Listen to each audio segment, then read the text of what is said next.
We continue to monitor the situation in Niger as the African Union has now suspended the republic from all its activities following the military coup there and told its members to avoid any actions that might legitimize the junta.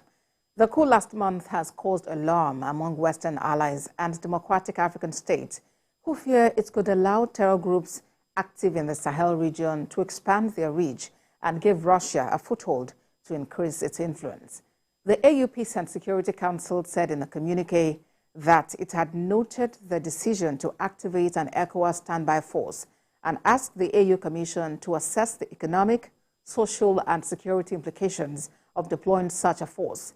It reiterated calls for the coup leaders to immediately release elected President Mohamed Bazoum, who has been detained since the coup, and return to their barracks.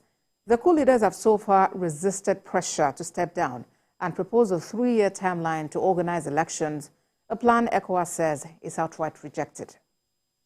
Meanwhile, the ECOWAS Envoy to Niger Republic says there are hopes of a diplomatic solution to the political standoff in the country without necessarily resorting to the use of force. Nigeria's former head of state, Abdulsalami Abubakar, said this after a meeting with President Bola Tinubu, where he briefed him on the outcome of his mission to the landlocked West African country.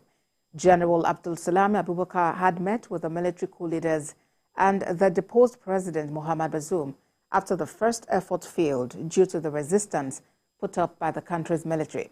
The ECOWAS envoy said the announcement of a 3-year transition plan by the military junta is solely their position, but he believes President Bola Tinubu, as chairman of ECOWAS, will consult with other members of the Authority of Heads of State, and talks will also continue toward resolving the standoff.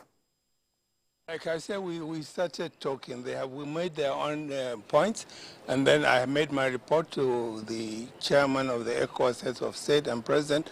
He will now consult with his colleagues, and then the ding-dong starts, and we'll get somewhere, hopefully. Hopefully, diplomacy will see the better of this thing. Nobody wants to go to war. It doesn't pay anybody, but then again, you know, our leaders have said if all fails, and I don't think all will fail, we'll get somewhere, we'll get out of this mess. Thank you very much. The United Nations is spending over 20 times more money than usual on fuel for generators to keep millions of vaccines in Niger from spoiling due to incessant power cuts. The outages are the result of severe economic and travel sanctions imposed by regional countries after mutinous soldiers toppled the country's president last month. Country representative for the United Nations Children's Fund in Niger, Stefano Savi, said it has spent $200,000 powering generators to keep vaccines, including for polio and rotavirus, across the country cold during the first 3 weeks of August. Niger relies on neighboring Nigeria for up to 90% of its power. But after soldiers ousted democratically elected President Bazoum in July, Nigeria cut off part of its electricity supply as part of sanctions imposed by ECOWAS. Now, there are mounting concerns it will gravely impact the health system, particularly the ability to keep some 28 million vaccine doses in the country cold. While none of the vaccines have gone bad yet, there is concern it could happen, according to health officials.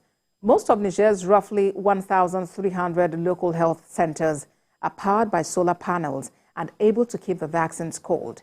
But the capital, Niamey, and regional and district levels rely on electricity and generators.